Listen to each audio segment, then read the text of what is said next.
सल्ली अला रसूलिल करीम। अम्मा बाद अऊज़ु बिल्लाहि मिनश शैतानिर रजीम। बिस्मिल्लाहिर रहमानिर रहीम। अला इन्ना औलिया अल्लाह ला खौफुन अलैहिम व ला हुम यहज़नून। आमनतु बिल्लाहि सल्लल्लाहु अलैहि वसल्लम। वक़ाल अल्लाहु तबारक व तआला फ़ी शान अब्दिही बिस्मिल्लाहिर रहमानिर रहीम। इन्नल्लाहा व मलाइकतहु युसल्लूना अलन नबी या अय्युहल्लज़ीना आमनू सल्लू अलैहि व सल्लिमू तस्लीमा। अल्लाहुम्मा सल्लि अला सय्यिदिना व मौलाना मुहम्मद व अला आलिहि व अस्हाबिहि अजमईन। बेहद सआदत मौली खुशकिस्मती नसीब बाग जो किबला साईं साहिबज़ादा साहब जन जे इरशाद फरमान है याद आवरी जे करे बाबरकत मौके ते हाज़िरी नसीब थी। जंहिंजी निस्बत मफ़कूरा मोहतरमा साहिबज़ादी साहिबा रहमतुल्लाह तआला अलैहा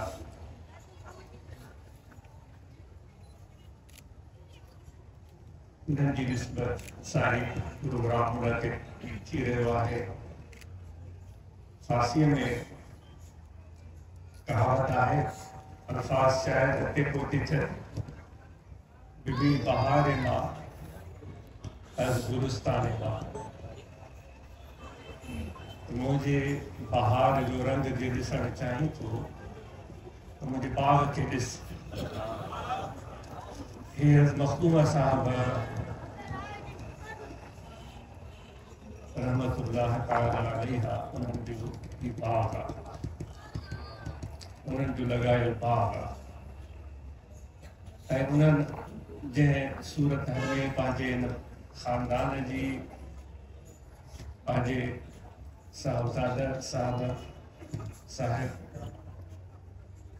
मदरजुल आली पूरे ख़ानदान उन्हनि जी जंहिं नमूने हिफ़ाज़त कई तरबियत कई उन्हनि खे नौकरीअ में जेके मुश्किलात आयूं आज़माइशूं आयूं इम्तिहान आया शायदि असां इहे माण्हुनि जो तसवुर बि नथा करे सघूं।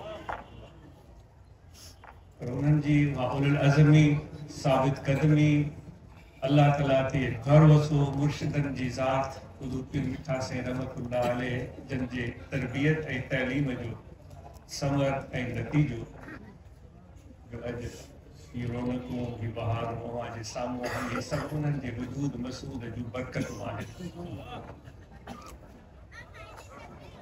जीअं चवंदा आहिनि त मेवे सां वण जो पतो पवंदो आहे। साईं किबला साहिबज़ादा साहब जन जी ज़ियारत करे उन्हनि सां वेही उन्हनि सां गुफ़्तगू करे मालूम थिए थो सननि जा तरबियत करण वारा कहिड़े वॾे मुक़ाम शान मर्तबे मान वारा जन पंहिंजे साहिबज़ादे साहब जन जी एॾी आला तरबियत कई उन्हनि खे हिन मुक़ाम ते पहुचायो। तो दोस्तों अॼु बि हीअ ज़िंदगी असांजी बि हर दफ़ा हिकु नए इम्तिहान सां दुचार थिए थी, नओं चैलेंज साम्हूं अचे थो त पोइ छा असां ऐं अवां उन चैलेंज उन सूरत हाल खे सां मुंहुं अटकाइण लाइ मुंहुं ॾियण लाइ तयारु आहियूं। छो त ॻाल्हियूं करणु गुफ़्तगू करणु वाइज़ करणु तक़रीर करणु या त असांजी ॿी आदत थी वई आहे। गुफ़्तगू में असां पंहिंजे जोश में एतिरो रवानीअ में हूंदा आहियूं, फरावानी में हूंदा आहियूं, उरूज ते हूंदा आहियूं जो अहिड़ियूं ॻाल्हियूं चई विझंदा आहियूं जेके क़ाबिल अमल ई न हूंदियूं आहिनि।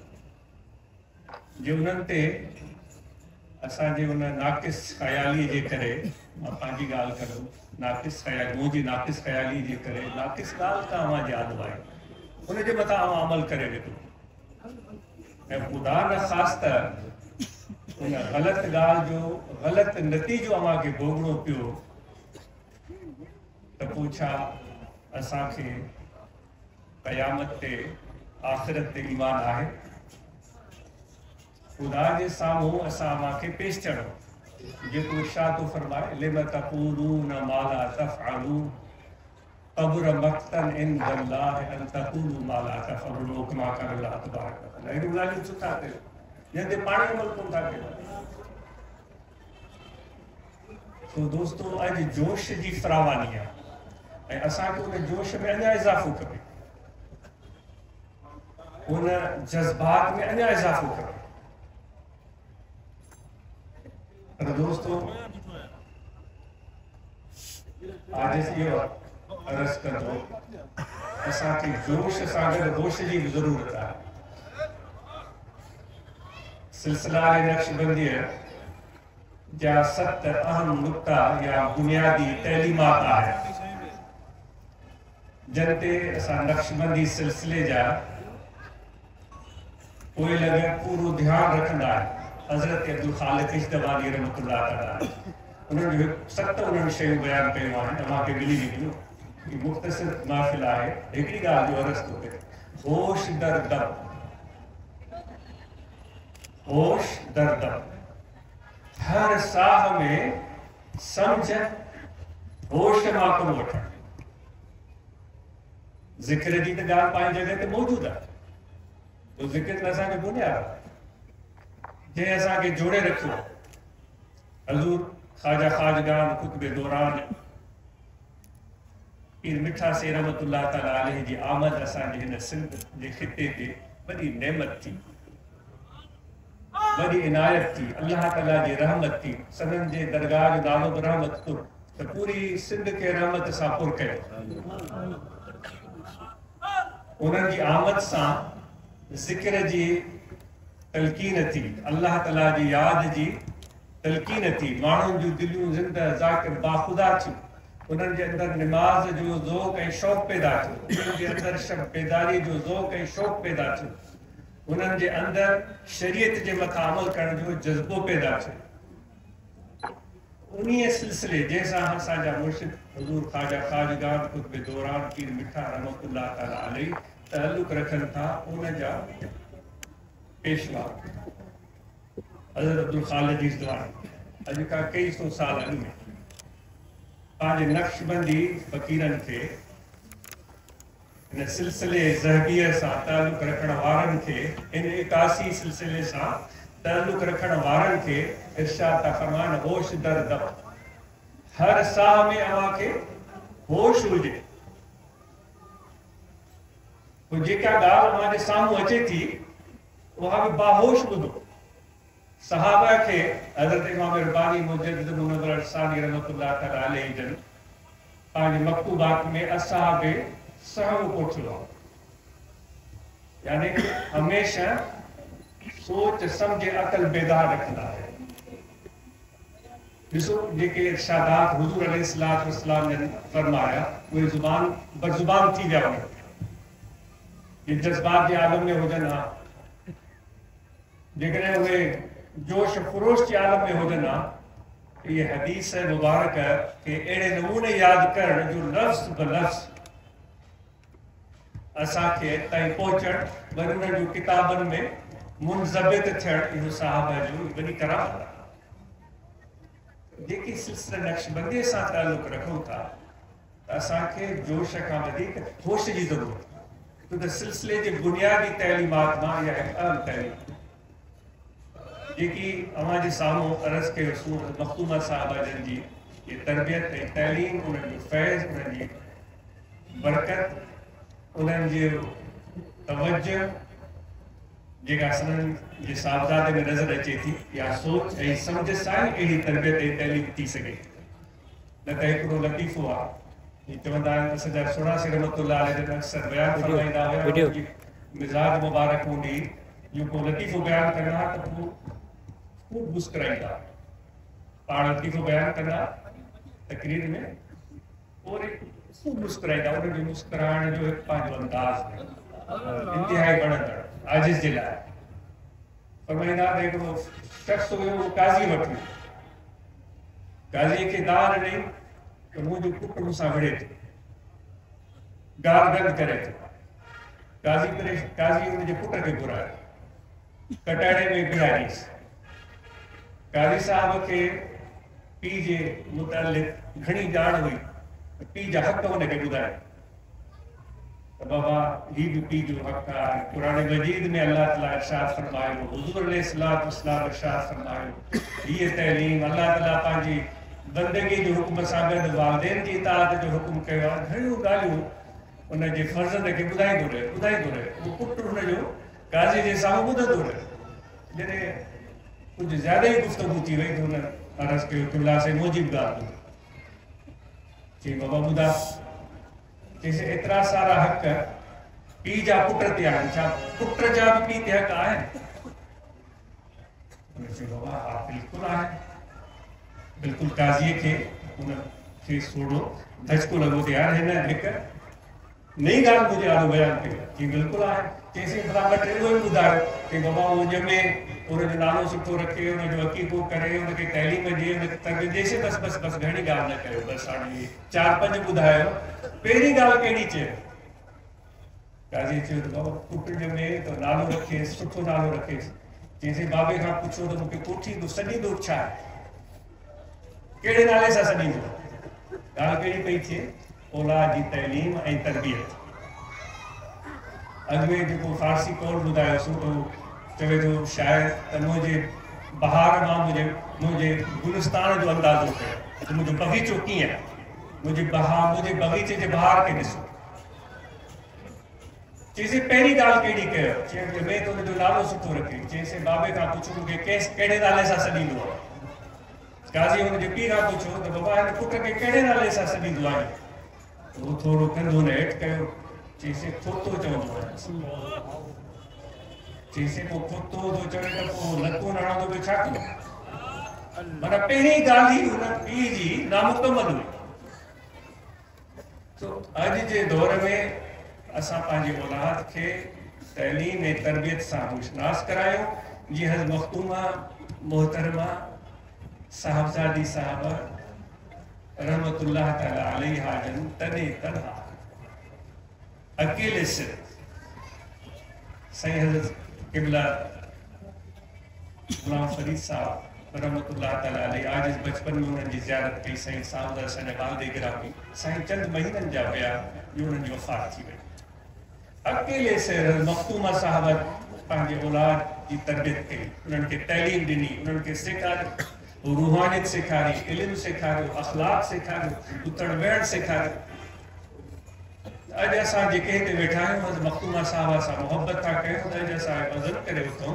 असां बि पंहिंजे औलाद जी तइलीम ऐं तरबियत तरफ़ मखदूमा साहब जन जी उन पैरवीअ में ओड़ो ई तवज्जो, ओड़ो ई फ़िक्र ऐं ओड़ो ई ज़ौक़ ऐं ओड़ो ई शौक़ इस्तेमालु कंदासीं। जी हमेशह अॼु असां गॾिजी पंहिंजे औलाद जी तइलीम जी ॻाल्हि कंदा आहियूं, पुटनि न्याणियुनि जी तइलीम जी ॻाल्हि कंदा आहियूं। कल्ह बि दोस्त बयानु करे रहिया हुआ तो पंहिंजे औलाद खे केतिरी उन्हनि तइलीम ॾिनी आहे, न्याणियुनि खे केतिरी तइलीम ॾिनी आहे। किन जा स्कूल में ॿार पढ़नि पिया, किन जा कॉलेज में पेता पहुता हुया। उन सां गॾु ॿुधाए रहिया साईं क़ुरान मजीद पढ़ी चुका आहिनि, उन्हनि खे असां नमाज़ सेखारी आहे, उन्हनि खे वज़ू जो तरीक़ो सेखारियो आहे, पर उन सां गॾु कॉलेज यूनिवर्सिटीज़ ताईं उन्हनि जा औलाद पहुची चुको। असां सभिनी जी मुश्तरका ज़िम्मेदारी आहे त जेके असां ॿियनि शयुनि ते पंहिंजो वक़्तु सर्फ़ था कयूं, पंहिंजे औलाद जी तइलीम तरबियत ते कुझु न कुझु बल्कि ईअं करे सम्झो त ज़्यादा टाइम उन्हनि ते सर्फ़ कयो। उन्हनि खे जाइदाद वठी ॾियो, उन्हनि खे ज़मीनूं वठी ॾियो। अॼु ज़मीनुनि जो मतिलबु आहे मथे ॾिसो, मना कोन्हे का ज़मीन ख़रीद करण खां, ज़रूरु वठो, ज़राअत कयो, पोखरा कयो, पर एॾो असांजो माहौल थी चुको आहे जो हमेशह इंसान परेशानी में ऐं तकलीफ़ में रहे थो। पर उनजे मुक़ाबले अगरि सुठी तइलीम ॾियारी, सुठो हुनर ॾियारी, के लाइक़ फ़ाइक़ उनखे बनाए छॾे, हुन सुठो को रोज़गार करे वरितो, सुठो को कारोबार करे वरितो, तो समझो को हुनखे ज़िंदगी भर जे लाइ आसानी मिली। कल्ह ई ॿ नौजवान मिलिया कंडियारे जा, हिकिड़ो नौजवान मिलियो, उन ॿुधायो, उनखां मालूम कयोसीं मां छा कंदा आहियो? चईसि मुंहिंजो सिरामिक्स जो दुकानु। पुछोसूं कीअं तोखे इन तरफ़ ख़्यालु आयो। उन चयोसीं एतिरा साल अॻु में दरगाह शरीफ़ ते वेठा हुआसीं, गुफ़्तगू थी रही हुई, तो गुफ़्तगू में इहा ॻाल्हि चई वई त जा नौजवान कारोबार कर, की असां ॿ भाइर वेठा हुआसीं, साॼे खां ॿिए आयो सो ॿियो को नौजवान हुयो कोन, असां ॿ भाइर वेठा हुआसीं। हिकिड़ी नंढड़ी ॻाल्हि मां केतिरो फ़ाइदो थिए कि असां ॿिन्ही भाइरनि हिक ॿिए ॾे निहारियो, चयोसीं बाबा हिते त को ॿियो नौजवान आहे कोन, असां ॿ नौजवान आहियूं, बसि अॼु असां कारोबार शुरू था कयूं।